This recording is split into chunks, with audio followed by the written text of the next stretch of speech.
Hey, YNR fans, hopefully you're having a magnificent Monday. And yeah, we got mania happening on this episode. I mean, we have confrontations, exploitations, and somebody needs a break. You know what? I'm going to give you a few highlights, but before we do, make sure you subscribe to this channel for more. First, we see Chelsea telling Billy she needs a little bit of a break. Victor wants to exploit Jill to corner Billy. And then we see a confrontation over at the GCAC between Audra and Summer. So without any further ado, let's unpack this Genoa City drama for August 19th.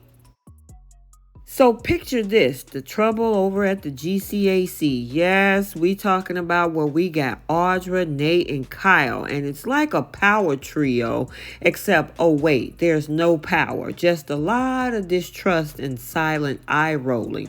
Audra, who can throw shade with the best of them, is wary of Kyle. You know how it goes in Genoa City. Trust is scarcer than a peaceful Newman Abbott dinner.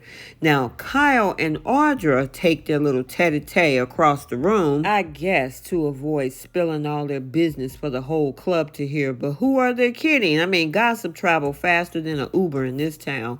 They argue over who's throwing who under the bus with their mysterious investor. Now, the tension is thicker than Nikki's latest fur coat, and the trust is thinner than Victor's patience for Billy Boy Abbott. Now, Audra, not the one to hold back, throws some sass Kyle way, accusing him of undermining her. Kyle, playing the victim, insists that their little chat was strictly about the custody battle. Audra, of course, is the queen of manipulation. She isn't buying it and accuses Kyle of meeting their boss without her. Audra isn't someone you want to cross, especially not on her home turf. And just when you think the tension couldn't get any higher, in walks Summer, Kyle's ex. She got that determined look that only a woman on a mission can have. Before Summer can get a word in edgewise, Audra cut her off, insisting that there are things she needs to hash out. It is clear Audra's not here to play nice, and Summer's not in the mood to entertain her nonsense. Now, Audra accuses Summer of dragging her into this custody fight and hints that Summer might be a little bit obsessed with her. Talking about stirring the pot. Now, Kyle tries to play peacemaker, but we all know in Genoa City, peace is as elusive as a day without drama. Summer and Kyle step aside to talk, leaving Audra to simmer in her own stew of suspicion. Back at the table, Nate is warning Audra that her partnership with Kyle is doomed to fail. Now, Audra, always with a backup plan, reveals she got some time to turn the tables in her favor. Now, their quote-unquote mystery investor, as it turns out, wants them to work together harmoniously, but in Genoa City, harmony is just another word to prelude to disaster.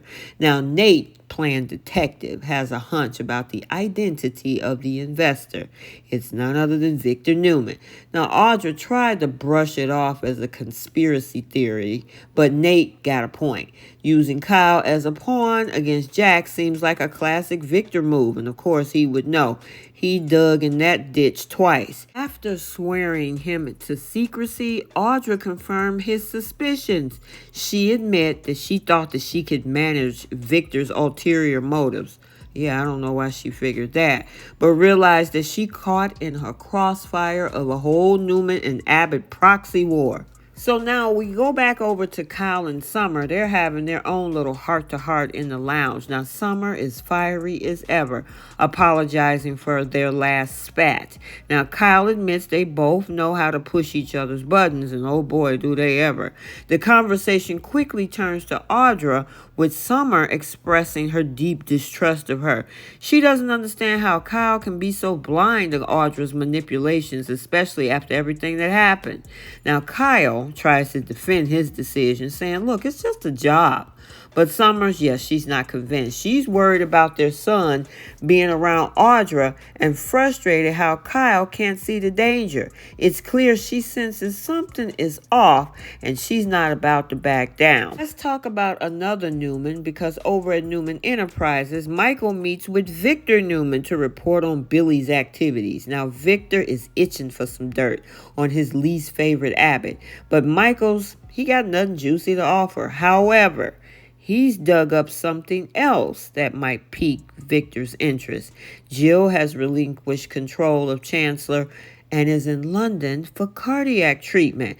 Now, Victor, being the opportunist, he sees this as a chance to swoop in if Billy crashes and burns. Talking about exploitation of an illness. He muses about putting Nikki in charge, which we've all been hearing for the last few weeks, believing it's best for Catherine's legacy. Michael, trying to be the voice of reason, even though he looks like a simp, warns Victor against using Jill's health against her son, which that part I agree with. What I don't agree with is Michael trying to get in his good graces by doing all this stupid stuff. But anyway, we all know how well Victor listens to reason when he got a plan in mind. So let's switch gears and head over to Crimson Lights, where we see Billy confronting Chelsea, having overheard her secretive conversation at that park. Now, he knows that she's been hiding something, and he is pressing her for answers. Chelsea, torn between her love for Billy and her need to protect Connor and that secret, is being evasive. She insists that it's all about her son, and she don't want to discuss Baltimore. Yeah, she wants what happened in Baltimore to stay in Baltimore. Now, Billy, sensing the strain on their relationship, offers to give her some space. Chelsea was like, you know what? That's a good idea. I need a break. She reluctantly agrees, but yeah, that gets him to back off in her head. But the unresolved tension is apparent. Billy assures her he understands and will be there for her, but it's clear Chelsea is struggling with this whole secret. Speaking of Adam, let's head over to the penthouse because Sally is confronting Adam too, accusing him of gaslighting her. She is tired of the lies and demands to know what the heck is really going on with Chelsea. Now, Adam, in classic form, blames it on that fight that spiraled out of control, and he's trying to reassure Sally, but yeah, she's not buying it. The trust between them are wearing very thin, and Sally's frustration is reaching a boiling point. Adam is promising things going to improve, but Sally's had enough of the half-truths and emotional distance. She feels more disconnected from Adam now than when they lived apart. Now, Adam, realizing that he's pushed her to the edge, he's trying to mend this whole rift, but Sally, not ready to forgive and forget just yet. And finally, as this episode winds down, Chelsea decides now she wants to visit Adam, confessing that she pushed Billy away again. She can't keep lying to this man, knowing the truth will eventually come out. Adam, feeling the weight of his deceit, agrees that they need to find a way to just put it behind them. Chelsea, however, believes it's a little bit too late for that to do damage control. The only solution is to come clean. And then Sally finds Billy in the park, and they commiserate over their partner's wannabe secrets. Now, they are both tired of filling in the blanks and sensing that there's a lot more to this story. And I'm telling you, it's a matter of time before this truth explodes in Geneva City. And when it does, no one will be left unscathed. Okay, so there you have it. I know you guys want to jump in the comment section and talk about it. Let me know your thoughts. What do you think about Chelsea needing a break from Billy?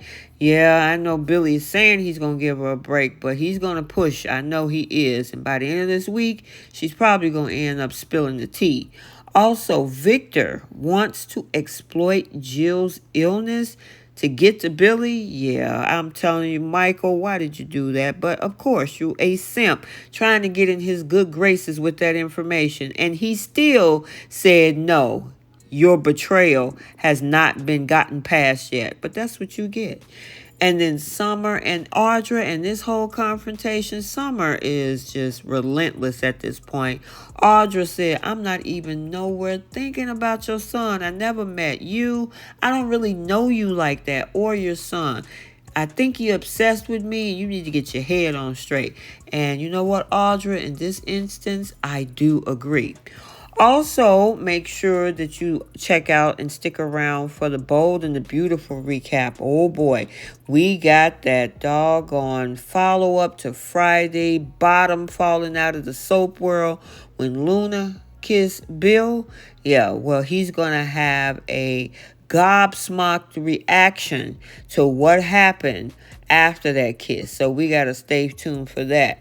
Also, we see a moment between Lee and Poppy, which the sisters have a heartfelt conversation.